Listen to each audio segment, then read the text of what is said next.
இங்கே காலில் கட்டு போட்டு போனாங்களா, அந்த மாதிரி அங்கே மேடம் மதர் சென்டிமெண்ட்டு கிளப்புனீங்கன்னா நல்லாயிருக்கும். கிளிசன் வேறு எடுத்துகிட்டு போகல. போயிட்டு அம்மா அம்மா அம்மானாலும் கண்ணீர் வரமாட்டேங்குது. மாறி புழிஞ்சு விட்டு அப்படி இப்படின்னோடனே கூட இருக்கிறோம். அம்மா அம்மா மேடம் உட்காருங்க. அதுன்னு 10 நாளில் ஃப்ராக்சரை சரி பண்ணுறாரு. 10 நாள் கூட இல்லை, ஒரு வாரத்துக்குள்ளே ஃப்ராக்சரை சரி பண்ணுறாருன்னா எவ்வளோ பெரிய டாக்டர் அவர் அப்படின்னு ஒரு பக்கம் ஓடுது. இன்னொரு பக்கம் அந்த நீலாம்பரியில் கால் மேலே கால் போட்டு அதை போட்டு கலாய்க்கிறானுங்க. எல்லாத்துக்கும் மேலே இவங்களுடைய ஆட்டிடியூடு பாருங்கள். 5 வருஷம் என்னை தேர்ந்தெடுத்து உங்களுக்குலாம் எவ்வளோ பெருமை, மறுபடியும் உங்களுக்கு அந்த வாய்ப்பு கிடச்சிருக்குது.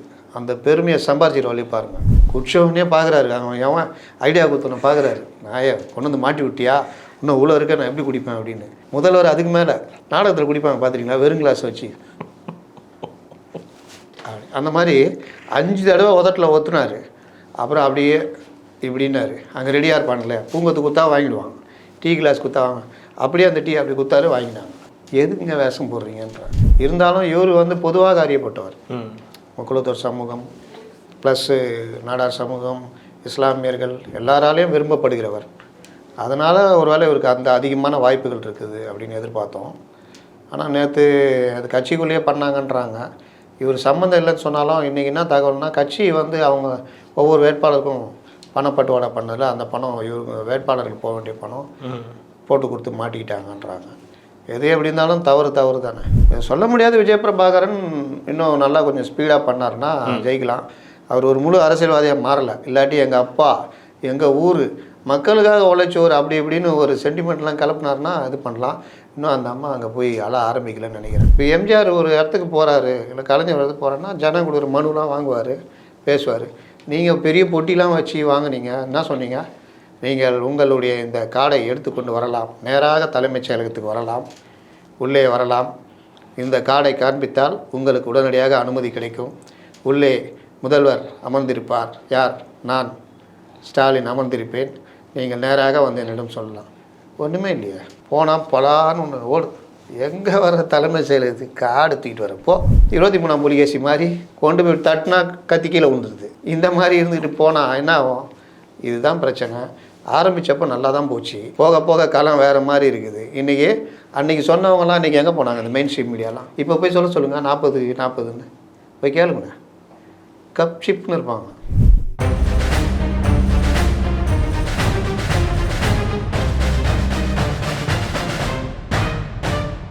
ரெட்ரோலுக்ஸ் நெஞ்சங்களுக்கு வணக்கம். நான் உங்கள் கார்த்திக். இன்றைய பொலிட்டிக்கல் பல்ஸ் நிகழ்ச்சியில் நம்முடைய இணைந்திருப்பவர் சவுக் இணையத்தின் ஆசிரியர் மற்றும் பத்திரிகையாளர் திரு அப்துல் முத்தலீஃப் அவர்கள். வணக்கம் சார். வணக்கம் சார். தொடர்ந்து நம்ம பேசிகிட்டு இருக்கோம், தேர்தல் களத்தில் என்னென்ன நடந்துக்கிட்டு இருக்குது, வேட்பாளர்கள்லாம் எப்படி பார்க்குறாங்க, மக்கள் எப்படி பார்க்குறாங்க அப்படின்றத நம்ம தொடர்ந்து பேசிக்கிட்டு இருக்கோம்.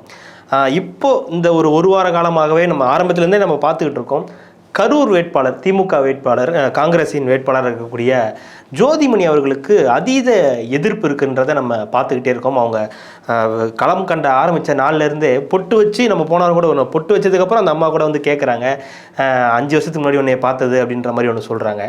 தொடர்ந்து அவங்கள பார்க்கும்போது அவங்க இரவு நேரத்தில் பிரச்சாரத்துக்கு போனால் கூட மக்கள் ஏதாவது ஒரு விஷயத்தை கேட்டுக்கிட்டே இருக்காங்க. உண்மையாகவே இது நடக்குதா இல்லை திட்டமிட்டு நடத்தப்படுதா? உண்மையான கோவங்க. திட்டமிட்டு என்ன பண்ணுறது? திட்டமிட்டு பண்ணனா தெரிஞ்சிடும். நீங்கள் நகரம் மாதிரிலாம் கிடையாது. அங்கே யார் பண்ணுறா, அவர் எந்த கட்சியில் இருக்காங்க, பொதுமக்கள் யார், எல்லாமே தெரிஞ்சிடும்.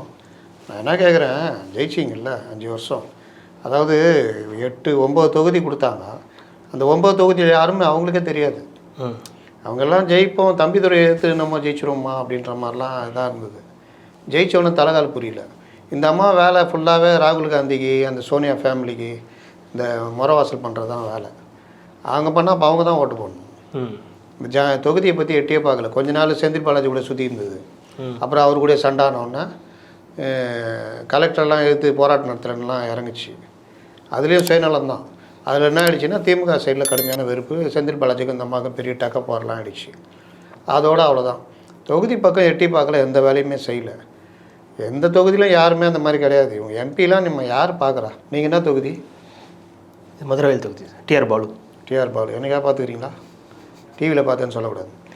உண்மையாகவே டிவியில் தான் பார்த்துருக்கேன். டிவியில் தான் பார்த்து, மொபைலில் பார்த்துருக்கோம். எங்கள் தொகுதி வேட்பாளரையும் அப்படி தான் டிவியில் தான் பார்த்துக்கிறேன். உங்களுக்கு மத்திய சென்னை. அவர் கொஞ்சம் அதிகமாக வருவார் டிவியில். ஏன்னா அவர் சேகர்பாபு கூட இருப்பார், இவர் உதயநிதி கூட இருப்பார். அதனால் அவர் அதிகமாக டிவியில் வருவார். அந்த தொகுதி தான் அவர் 2 பேர் கொடுத்துருக்காருல்ல, அந்த தொகுதிக்கு தான் அவர் 2 பேர் கொடுத்துருக்காருல்ல, உதயநிதியும் சேகர்பாபுவையும் கொடுத்துருக்காரு. சேகர்பாபு வடச்சென்னை போய் இப்போ நல்லா சம்பவம் பண்ணிகிட்டு இருக்காரு. அது ஒரு தனி கதை. ஜோதிமணி வருவோம், அந்த மாதிரி என்னென்னவோ பண்ணி பார்த்தாங்க.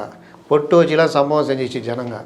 என்னடா பண்ணுறதுன்னு பார்த்து வந்துட்டு சரி சொல்லியிருப்பாங்களா கூட வருவேன். இங்கே காலில் கட்டு போட்டு போனாங்களா, அந்த மாதிரி அங்கே மேடம் மதர் சென்டிமெண்ட்டு கிளப்புனீங்கன்னா நல்லாயிருக்கும்.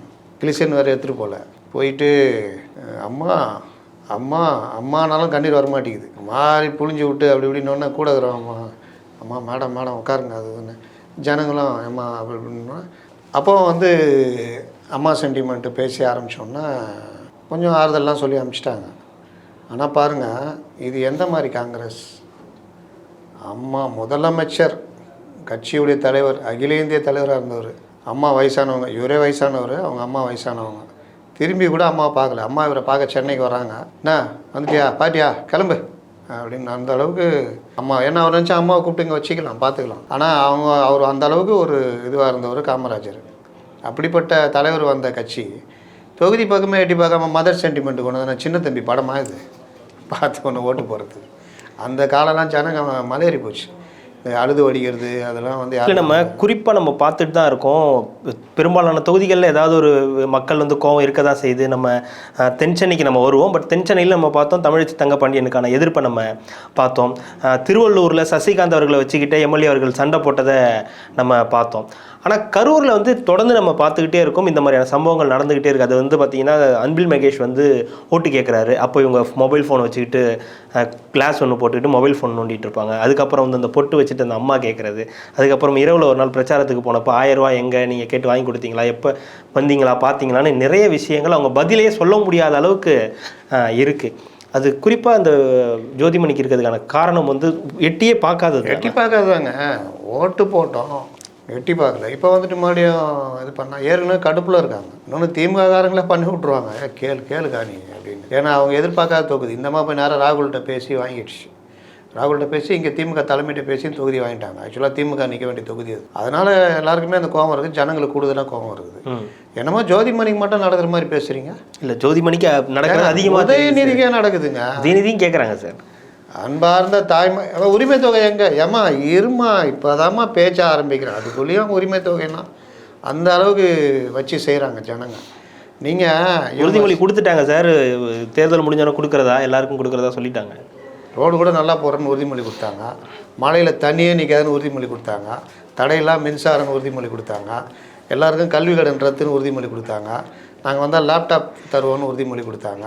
ஒரு நகையை கொண்டு போய் வச்சுருங்க, 1 லட்ச ரூபா உங்களுக்கு நகை கடன் தள்ளுபடின்னு அதை நம்பி எல்லாம் வச்சுட்டு அந்த 1 லட்ச ரூபா வச்சு தாம் பண்ணிட்டான். இப்போ இவனால் மூழ்கவே முடியாது. இவங்க நகை கடனை தள்ளுபடியும் பண்ணல. இப்போ உட்காந்துட்டு நகை முழுகிச்சின்னு வீட்டில் இருக்கிற அம்மா அங்கே டெய்லி போட்டு அடிச்சுன்னு இருக்குது வீட்டுக்காரனா. இந்த மாதிரி எவ்வளோ வாக்குறுதி கொடுத்துருக்கு. எனக்கு ஒரு சந்தேகம் சார், ஒரு 1000 ரூபா இந்த மாதம் கொடுக்குறாங்க இல்லையா மகளிர் உரிமை தொகை, அது ப்ளஸ் ஆகிருக்கா இல்லை மைனஸ் ஆகிருக்கா? அதாவது ப்ளஸ் அண்ட் மைனஸ்ன்னு சொல்லலாம். ப்ளஸ்னால் என்னென்னா வாங்கினவங்க எப்படி இப்போ மனநிலைன்னா ஜனங்க நீ வர்றியா ஓட்டு, அம்மா தாய்மார்களே மறந்து விடாதீர்கள், நீயும் மறந்துடாத, எவ்வளோ தருவேன் ஒரு ஓட்டுக்கு, அந்த அளவுக்கு ஆகிட்டாங்க. எனக்கு கொடுத்து பழகிட்டாங்க. 1000 ரூபா 500 ரூபா கொடுக்குறேன் வச்சுக்கோங்க, 1000 ரூபா கொடுத்துக்கிறா நீ 500 ரூபா கொடுக்குற, அந்த மாதிரிலாம் இந்த மாதம் அடுத்து வர்ற இதுக்கு செலவுக்கு பார்த்துக்கலான்ற லெவலுக்கு ஜனங்களும் வந்துடுச்சு. ரெண்டாவது இந்த 1000 ரூபா உரிமை தொகை இதெல்லாம் வந்து நீ உங்கள் அப்பா வீட்டு பணத்தை தரேன்ற மாதிரி ஜனங்க போயிட்டாங்க. ஏன்னா இவர் சின்னவரே கேட்டிருக்காருல்ல உங்கள் அப்பா வீட்டு பணத்தை தராங்கன்னு. அதனால் அந்த மாதிரி ஆயிடுச்சு. நீங்கள் எங்களுக்கு எங்கள் உரிமைங்க அது, நீங்களே உரிமை தொகைன்றீங்களா, அப்போ ஏன் கொடுக்கல?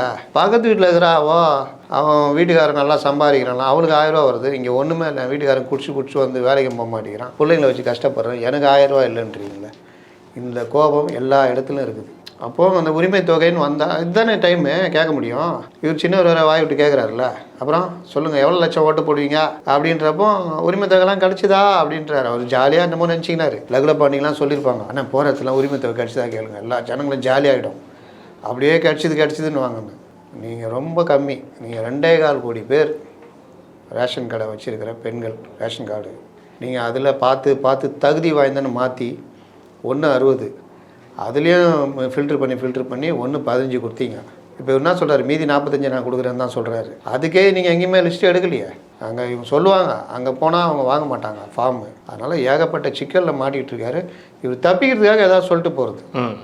பல இடங்களில் நேற்று கூட எங்கேயோ ஒரு தொகுதி பேசிகிட்டு இருக்கார். உரிமை தொகை எங்கன்னு கேட்குறாங்க.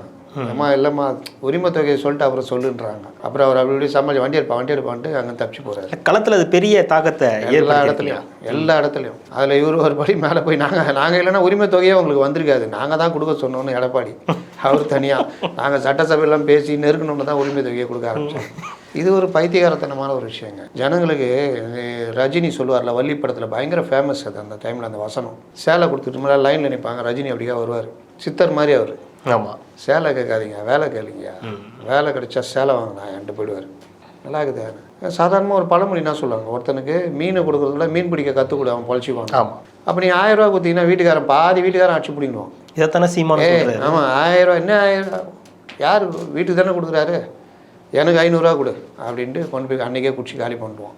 கொஞ்சம் ஏமாந்த பொண்டாட்டியாக இருந்தால் அடிங் கொடு அப்படின்ட்டு வாங்கிட்டு 1000 ரூபா குடிச்சிட்டு வந்துடுவோம். அப்போது நீங்கள் இப்படி கொடுத்து அப்படி வாங்கியிருந்தால் எல்லாருமே சொல்கிறாங்க, இப்படி வயிற்றை கொடுத்து அப்படி டாஸ்மார்க் வழியாக வந்துடுது இல்லை. அப்போ இது என்ன யூஸுங்க?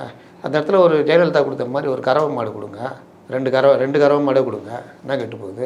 ஒன்ஸ் தானே கொடுக்குறீங்க, அதுக்கப்புறம் நீ கொடுக்க தேவையில்லை. இப்போ இந்த மாதம் ஒரு 10,000 ஃபேமிலிக்கு கறவை மாடு கொடுக்குறீங்க, ஒரு பல்காக ஒரு அமௌண்ட்டு, அதோட முடிஞ்சிடும். அடுத்த மாதம் இன்னொரு ஃபேமிலிக்கு 1000 கோடினா எவ்வளோ கறவை மாடு வாங்கலாம்? மாதம் நீங்கள் 1000 சில்லரை கோடி கொடுக்குறீங்களா? எத்தனை 1000 ஃபேமிலிக்கு நீங்கள் கொடுக்கலாம்? இப்படியே கொடுத்தீங்கன்னா ஒரு வருஷத்தில் உங்களுக்கு நல்ல பேர் இருக்கும், நீங்கள் வாட்டில் வேலையை பார்த்துட்டு போகலாமே. கிராமத்தில் இருக்கிற பொண்ணுங்கள்லாம் நேற்று யாரோ கேட்டாங்க, கிராமத்தில் இருக்கிற பெண்களுக்கு ஓகே, நகரத்தில் இருக்கிற பெண்களுக்கு வேறு ஏதாவது கொடுங்க, அவங்க பிழைக்கிற மாதிரி ஏதாவது பண்ணுங்க. வேலை முடிஞ்சா மொத்தமாக ஒரு சுய உதவிக்குழுன்னு வாங்க, எத்தனை பெண்கள் 10 பெண்களா, உங்களுக்கு இவ்வளோ அமௌண்ட்டு எதாவது பண்ணிட்டு போங்கன்னு பண்ணுங்க. அதுதானே நீங்கள் மீன் பிடிக்க கற்றுக் கொடுத்தா தானேங்க நல்லது. மீனை வாங்கி கொடுத்தீங்கன்னா ஒரு நாள் குழம்பு வச்சு சாப்பிட்லாம், மறுநாள் மீன் தான் எதிர்பார்ப்பாங்க. இன்னொரு பக்கம் தென் சென்னை வேட்பாளர் தமிழச்சி தங்கப்பாண்டியன் அவர்களுடைய காணொலி ஒன்று வந்திருந்தது. கால் மேலே கால் போட்டு அவங்க ஓட்டு கேட்குற மாதிரியான ஒரு விஷயம் வந்திருந்தது. அது உண்மையாகவே அது அப்படி கேட்டாங்களா, இல்லை அவங்களுக்கு காலில் ஏதோ பிரச்சனையாக அவங்க ஸ்டிக் வச்சு நடந்துக்கிட்டு இருக்காங்க, இல்லை அதனால் அப்படி ஒரு இது அப்படின்ற ஒரு சந்தேகம் எல்லாருக்குள்ளேயும் இருக்குது. அதாவது இந்த விஷயம் வைரல் ஆகிடுச்சு, எல்லாருமே கண்டிக்க ஆரம்பிச்சிட்டாங்க. இவங்க காலை போனின்னு கட்டு போட்டுன்னு டாக்டர் சொன்னார் 3 வாரம் ரெஸ்ட் எடுக்க சொல்லி. நான் மக்கள் பணியாற்றணும், ஏன்னா 5 வருஷம் சும்மா இருந்துட்டேன், இந்த 15 நாள் நான் மக்கள் பணியாற்றினா அடுத்த 5 வருஷம் வீட்டுக்கு அனுப்பிச்சிருவாங்கன்ட்டு இறங்கிலாம் பண்ணாங்க. இதுவே மக்களை ஏமாத்துறது. இப்போ எல்லோரும் என்ன கேள்வி கேட்குறாங்க, ஏமா கால் ஃப்ராக்சர்ன்றீங்க, கட்டில் ஆகுது சும்மா ஜம்முன்னு உட்காந்துக்கிட்டு நம்ம கால் மேலே கால் போட்டு அப்படின்றாங்க. யாரா அந்த டாக்டரு? அவரை கண்டா வர சொல்லுங்கள். 10 நாளில் ஃப்ராக்சரை சரி பண்ணுறாரு, 10 நாள் கூட இல்லை, ஒரு வாரத்துக்குள்ளே ஃப்ராக்சரை சரி பண்ணுறாருன்னா எவ்வளோ பெரிய டாக்டர் அவர் அப்படின்னு ஒரு பக்கம் ஓடுது. இன்னொரு பக்கம் அந்த நீலாம்பரியில் கால் மேலே கால் போட்டு அதை போட்டு கலாய்க்கிறானுங்க. எல்லாத்துக்கும் மேலே இவங்களுடைய ஆட்டிடியூடு பாருங்கள். 5 வருஷம் என்னை தேர்ந்தெடுத்து உங்களுக்குலாம் எவ்வளோ பெருமை, மறுபடியும் உங்களுக்கு அந்த வாய்ப்பு கிடச்சிருக்குது, அந்த பெருமையை சம்பாரிச்சிட்டு வழி பாருங்கள். உங்களுக்கு நான் கிடச்சதுக்கு நீங்கள் எவ்வளோ பெருமை பண்ணணும். தமிழ்நாட்டிலே அழகான எம்பி நான், தேர்ந்தெடுத்து தொலைங்க, உங்களுக்கு இந்த மாதிரிலாம் வாய்ப்பே கிடைக்காது, ஓட்டு போட்டு தொலைங்க அப்படின்ற மாதிரி நீங்கள் பெரிய வீம்பு காட்டுவோம். எலெக்ஷன் வந்தால் இப்படி ஆகிடுவோம். அவரை மறந்துடாது. ஏம்மா வயசாக பார்த்தா ஏய் கூட்டுப்படா அப்படியா அப்படின்ற ஆளெல்லாம் காலில் கும்பிட்டு ஏம்மா தாய் மறந்துடாதம்மானுவான். ஒரு டீயை ஒன்று போட்டு கொடுக்குங்க வீட்டில் போனோம், அவங்க அன்பாக தான் கொடுப்பாங்க. ஆமாம், இவன் வாழ்நாள்லேயே அந்த டீ குடிக்கிறது, இவன் கீழே தான் மேலே வந்திருப்பான். ஆனால் அந்த டீயை குடிச்சிட்டு நீங்கள் பாருங்களேன், நான் முதல்ல தான் பார்ப்பேன், டீ கடையில் டீ குடித்தார் அப்படின்னா முதல்ல அவனுக்கு மூஞ்சியே பார்த்துட்ருப்பேன். ஒரு சிப்பு இழுத்தணும் அவனுக்கு மூஞ்சி மாறும் பாரு. ஏன்னா அவங்களாம் ஸ்டார் ஹோட்டலில் அந்த டீயை பார்த்துட்டிங்கன்னா நம்மளாம் டஸ்ட்டு தானே, அவனுலாம் அந்த இவ்வளோ மிளகு சைஸு இருக்கும் அந்த டீயில், அதில் டீ குடிச்சு பழகணும் அவனுங்க. இல்லாட்டி டீயே குடிக்காமல் வேறு எதாவது குடிச்சிட்டு இருப்பானுங்க. அவனை போய் தலைவரை இந்த டீ கடையில் டீ குடிக்கிறீங்க, 100 ரூபா இதில் போடுறீங்க அப்படின்னா ரைட்டு ஒரு சிப்பு இழுத்தோடனே இது சூப்பர் டஸ்ட்டு டீ தானே, அப்படியே மூஞ்சிலாம் மாறும். டேய் மாட்டி விட்டியாடான்ற மாதிரி. இன்றைக்கி இவரை பார்த்தேன், மாணிக் தாகூர் குடிச்சவனே பார்க்குறாரு, அவன் எவன் ஐடியா கொடுத்தவனை பார்க்குறாரு, நாயை கொண்டு வந்து மாட்டி விட்டியா, இன்னும் இவ்வளோ இருக்க நான் எப்படி குடிப்பேன் அப்படின்னு. முதல்வர் அதுக்கு மேலே நாடகத்தில் குடிப்பாங்க பார்த்துருக்கீங்களா, வெறும் கிளாஸ் வச்சு.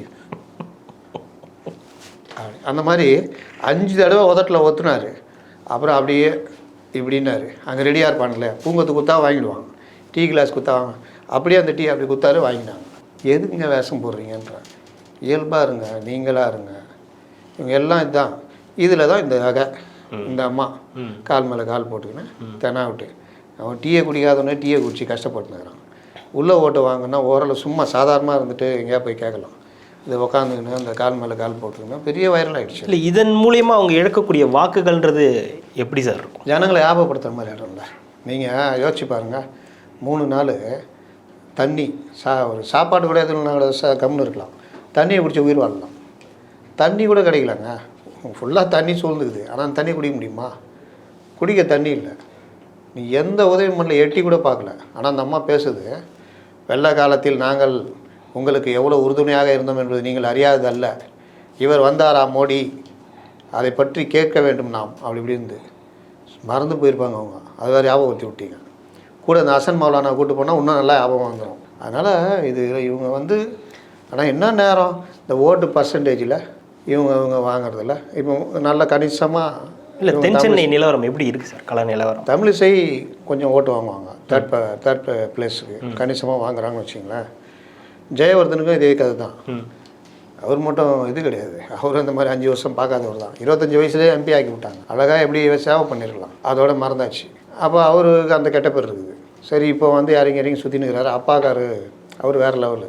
அப்பாவை பார்த்தாவது தெரிஞ்சிருக்கலாம் அந்த ஜெயவர்தன். அவர் இப்படி காரில் உட்காந்து போகிறாரு வச்சுங்கன்னா, வணக்கம் சொன்னால் நிறுத்திடுவாங்க. எங்கே போகிறீங்க, என்ன பண்ணுறீங்க? நான் கல்யாணத்துக்கு போகிறேன் அப்படின்வார். எல்லாம் ஊரில் யார் கல்யாணத்துக்கு கூப்பிட்டாலும் எது கூப்பிட்டாலும் போயிடுவார். அந்த மாதிரி ஒரு 4-5 பேர் ஏடிஎம்கில் இருக்காங்க. நீ அந்த மாதிரி பழகவே இல்லையே. காட்சிக்கு எளியவராக இருக்கணும். அதுதான், எளியவராகவும் இனியவராகவும் இருந்தீங்கன்னா மக்கள் அபிமானம். அவன் ஒன்றும் கேட்க மாட்டாங்க. எம்ஜிஆர்னா 6 கோடி மக்களுக்கு உதவி பண்ணார். அவர் வாழ்க்கையில் ஒரு 60,000 மக்களுக்கு பண்ணியிருப்பாரா?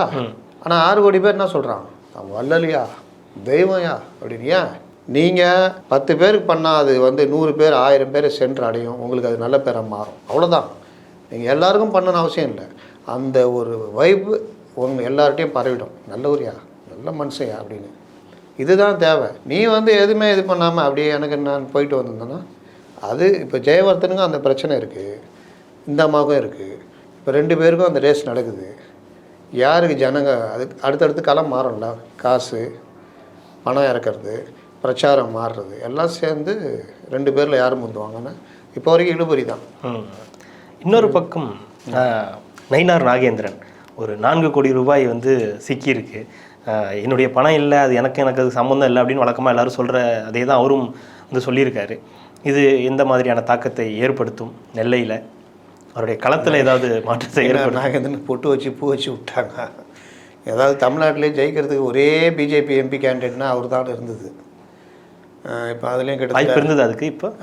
இப்போ இனிமேல் இல்லை, இதுக்கு முன்னாடி இருந்தது. ஏன்னா எதிர் வேட்பாளர்கள் அந்த அளவுக்கு ஸ்ட்ராங் இல்லை. ராபர்ட் ப்ரூஸ் அவங்க இதுவே யாருமே வாக்களிக்க கேட்கவே ஆள் இல்லை. அவர் மேலே ஏகப்பட்ட அலிகேஷனு. இந்த சைடு ஜான்சி ராணி ஒரு வேட்பாளர் போட்டு மறுபடியும் மாற்றினாங்க. 2 பேருமே அங்கே நாடார் கம்யூனிட்டி ஜாஸ்தி, நாடார் கேண்டிடேட்டு. இருந்தாலும் இவர் பொதுவாக அறியப்பட்டவர். முக்குளத்தூர் சமூகம் ப்ளஸ்ஸு நாடார் சமூகம், இஸ்லாமியர்கள் எல்லாராலையும் விரும்பப்படுகிறவர். அதனால் ஒரு வேளை இவருக்கு அந்த அதிகமான வாய்ப்புகள் இருக்குது அப்படின்னு எதிர்பார்த்தோம். ஆனால் நேற்று அது கட்சிக்குள்ளேயே பண்ணாங்கன்றாங்க. இவர் சம்மந்தம் இல்லைன்னு சொன்னாலும் இன்றைக்கி என்ன தகவல்னா, கட்சி அவங்க ஒவ்வொரு வேட்பாளருக்கும் பணப்பட்டுவாடா பண்ணதில் அந்த பணம் இவங்க வேட்பாளர்கள் போக வேண்டிய பணம் போட்டு கொடுத்து மாட்டிக்கிட்டாங்கன்றாங்க. எது எப்படி இருந்தாலும் தவறு தானே. அதனால் அவர் கொஞ்சம் இது ஒரு பின்னடைவு தான் நம்ம பார்க்கலாம். தொடர்ந்து நம்ம திமுக வேட்பாளர்களோட இந்த எதிர்ப்பு எல்லாமே பார்க்குறோம். அதிமுகவில் இந்த மாதிரி சூழல் எதுவும் நிலவுதா?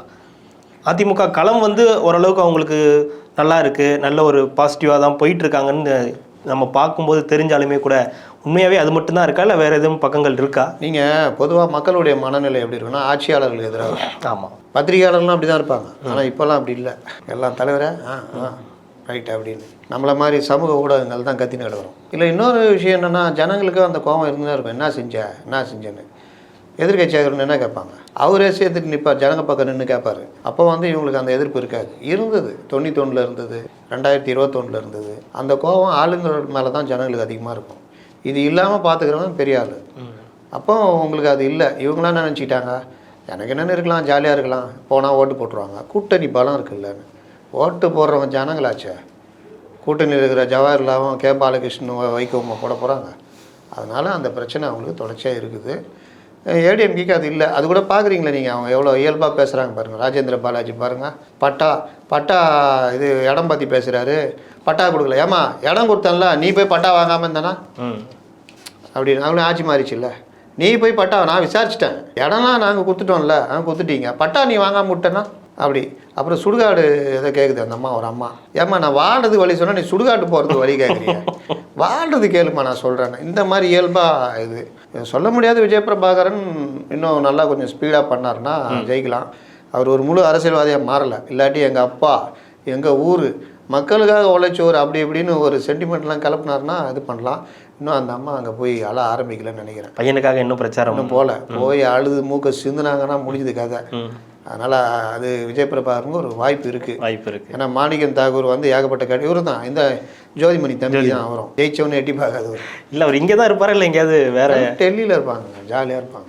அதெல்லாம் எங்கள் எம்பி ஏகே கோபாலன் கம்யூனிஸ்ட் கட்சியில் பெரிய தலைவர், பல தடவை எம்பியாக இருந்தவர், பெஸ்ட்டு பார்லிமெண்டேரியன். அவர் புரட்சி பண்ணி ஒரு அந்த டைமில் இந்த நேரு கவர்மெண்ட் பீரியட்லலாம் பிரச்சனை இல்லை, தலைமுறை வாழ்க்கை ஜெயிலுக்கெல்லாம் போயிட்டு வரும்போது பார்த்தா அவருக்கு நிச்சயப்பட்ட பொண்ணு வேறு இன்னொருத்தர் கட்டிக்கிட்டு போகுது. அந்த மாதிரி ரொம்ப கஷ்டப்பட்டு வாழ்ந்தவர். ரொம்ப லேட் மேரேஜ் தான் பண்ணார். அவர் சொல்லுவார், எம்பி பதவின்றது வந்து ஒரு சொர்க்கபுரி மாதிரி.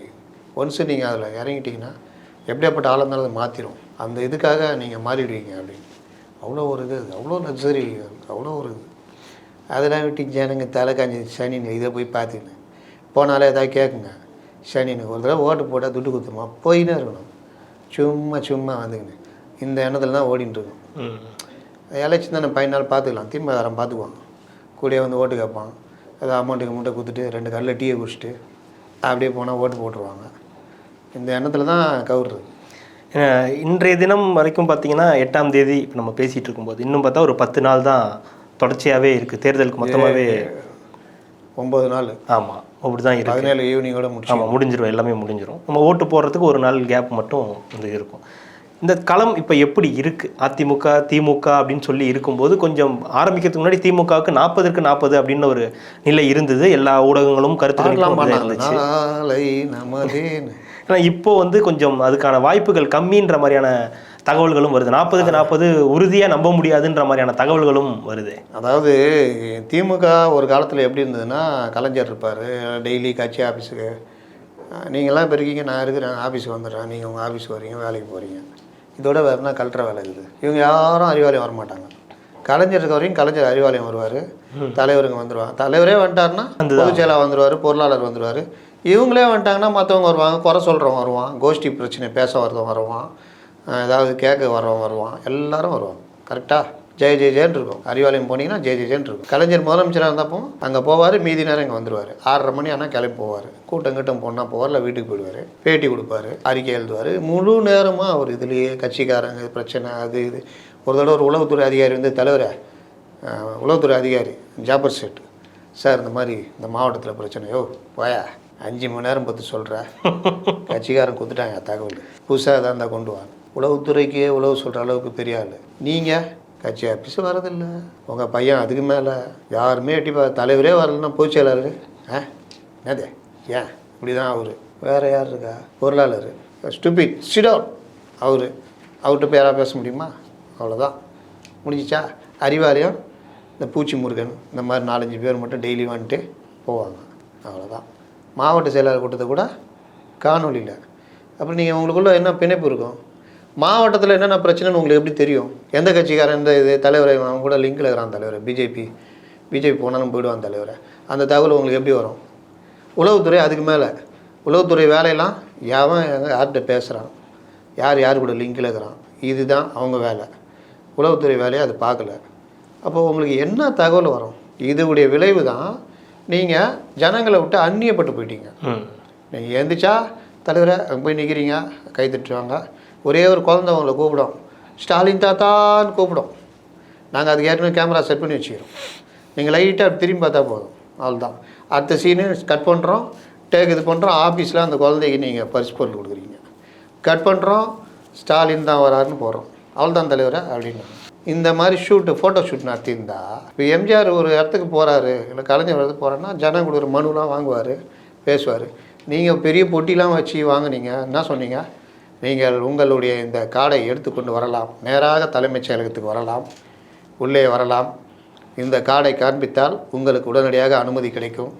உள்ளே முதல்வர் அமர்ந்திருப்பார். யார்? நான் ஸ்டாலின் அமர்ந்திருப்பேன். நீங்கள் நேராக வந்து என்னிடம் சொல்லலாம். ஒன்றுமே இல்லையே, போனால் பலான்னு ஒன்று ஓடு, எங்கே வர தலைமை செயலகத்துக்கு காடு தூக்கிட்டு வரப்போ அப்படின்னு. இதுதான் இன்றைக்கி நிலமை. அப்போது எந்த வித ஜனங்களை பற்றி தெரில, எதுவுமே தெரில, உரிமை தொகை கொடுத்துட்டோம், நாடு அப்படி சும்மா அப்படியே தகன்னு இதாகுதுங்க. நீங்கள் போய் உரிமை தொகைனா போதும், ஜனங்க கை தட்டி அப்படி வரவேற்பாங்க. பஸ் சொன்னீங்க வச்சு, ஓசி பஸ் கூட அவர் போய் சேர்ந்துருக்காது. பஸ் இலவச பஸ்ஸுன்னு சொன்னீங்க வச்சு, ஜனங்க அப்படியே கை தட்டுவாங்கன்னு. அப்பாவுக்கும் பிள்ளைங்க அதுதான், நேராக போய் உரிமை தொகைன்னு எங்கே வரலையே அப்படின்றாங்க. வரலையா, நான் பேசிடுறேன். ஒரு கூட்டம், 2 கூட்டம், 3 கூட்டம், 4 கூட்டம், எல்லா கூட்டத்திலும் அதே கேட்டா, ஏம்மா இருங்கம்மா பேசக்கூட ஆரம்பிக்கல, அதுக்குள்ளேயே என்னங்கம்மா, அந்த அளவுக்கு போயிடுச்சு. அதனால் உளவுத்துறை ஏமாத்திடுச்சு, அதிகாரிகள் ஏமாற்றிட்டாங்க, கட்சிக்காரங்கன்னா ஒழுங்கான கட்சிக்காரன் ஒரு லிங்க் இல்லை. இது எல்லாம் சேர்ந்து இவங்க ஆரம்பிக்கும் போது பெருசாக உன்ட்ட ஆரம்பம் என்னமோ நல்லா தான் இருந்துச்சு, ஃபினிஷிங் தான் பண்ணுவார் வடிவேல். அந்த மாதிரி ஒன்றும் பிரச்சனை இல்லை, ஈஸியாக அடிச்சிடலாம். அதே கூட்டணி 2019 இருந்த கூட்டணி அப்படியே அடிச்சிடலாம் அப்படின்னு. கூட்டணி அதுதான். அந்த கூட்டணியை உங்களுடைய ஒட்டின்னு செவ்வாழையில் இருந்து ஒரு விஷயத்தை கண்டிக்காமல் அவங்களுக்கே பேர் கட்டு போய் கிடக்குது. அப்போ நீங்கள் போகும்போது யதார்த்தம் என்ன வேறு. நீங்கள் என்ன நினச்சிங்க 40 அதுன்னு நீங்கள், ஆனால் அங்கே எதிரில் ஒரு ஆள் உட்காந்துன்னு டெய்லி ஒரு சப்ஜெக்ட் பேசினுக்கிறாரு. நீங்கள் எங்கள் படம் காமிச்சா, தம்பி படம் காமிக்கிறியா, சிரிச்சா பல்லு தெரியாமல் வேறு என்ன தெரியும், நீ போய் சிரிச்சு எதை பார் அப்படின்னு ஒரு படம் காமிச்சா பரவாயில்ல, ஜாபசாதி பார்த்தியும் எடுத்து காமிக்கிறான், பாருப்பா இது யார் அப்படின்னு. அப்போது எதிர்முனையும் ஆயுதங்களை பலமாக வைத்திருக்கிறார்கள். நீங்கள் 23ஆம் புலிகேசி மாதிரி கொண்டு போய் தட்டினா கத்தி கீழே விழுந்துருது. இந்த மாதிரி இருந்துக்கிட்டு போனால் என்ன ஆகும்? இதுதான் பிரச்சனை. ஆரம்பித்தப்போ நல்லா தான் போச்சு, போக போக காலம் வேறு மாதிரி இருக்குது. இன்றைக்கி அன்றைக்கி சொன்னவங்கலாம் இன்றைக்கி எங்கே போனாங்க? இந்த மெயின் ஸ்ட்ரீம் மீடியாலாம் இப்போ போய் சொல்லுங்கள் 40 போய் கேளுங்க, கப் ஷிப்னு இருப்பாங்க. அதனால் களம் மாறுது. அப்படியே 15க்கு 15 ஒரு 8-9 தொகுதி இழுபறியில் போய்கிட்டு இருக்குது. 39 இதுதான் நிலமை. அதனால் இனி அடுத்து விட்டமின் சி எல்லாம் இறங்கும் ஒரு வார காலத்துக்கு. அதுக்கப்புறம் என்ன நிலமை மாறும் தெரியாது. இதை சொன்னாலும் ரொம்ப பேர் நம்ப மாட்டேங்கிறாங்களா? அதெல்லாம் இல்லை. பிஜேபி 5 சீட்டு ஜெயிக்கும். எப்படா ஜெயிக்கும் சொல்லுன்னா சொல்ல. இந்த 2016 தான் நடந்தது. மகள் நன்னை கூட்டி ஜெயிக்கவே ஜெயிக்காது, 0ன்னு சொன்னால், ஐயோ என்னங்க அப்படி பேசுகிறீங்க, 68 சீட்டு ஜெயிக்குங்க, 6 சீட்டு கூட ஜெயிக்காதியா அப்படின்னு நான் கேட்கல. எப்படி சொல்கிறீங்க, நம்ப முடியாது, நீங்கள் என்ன முடியும், சரி எந்த தொகுதி ஜெயிக்கும் சொல்லு, அதே நான் கேட்டுக்கிறேன் அப்படின்னு. அதுவும் சொல்ல தரல. அதனால் நம்முகள் நாராயணன்லாம் எலெக்ஷனில் வேலைக்கு ஆகாது. கலா யதார்த்தன்றதை விசாரித்து இது பண்ணி வச்சு தான் நம்ம பேசுகிறோம். அந்த அடிப்படையில் பார்த்தால் அவங்க இன்னும் 100லேருந்து இப்போ 60க்கு இறங்கிச்சு. இவங்க 40 இன்க்ரீஸ் ஆகிட்டாங்க. 60க்கு 40 நிற்கிது. அது 50க்கு 50 மாறலாம், 55க்கு 45 மாறலாம், எப்படி வேணாலும் மாறலாம்.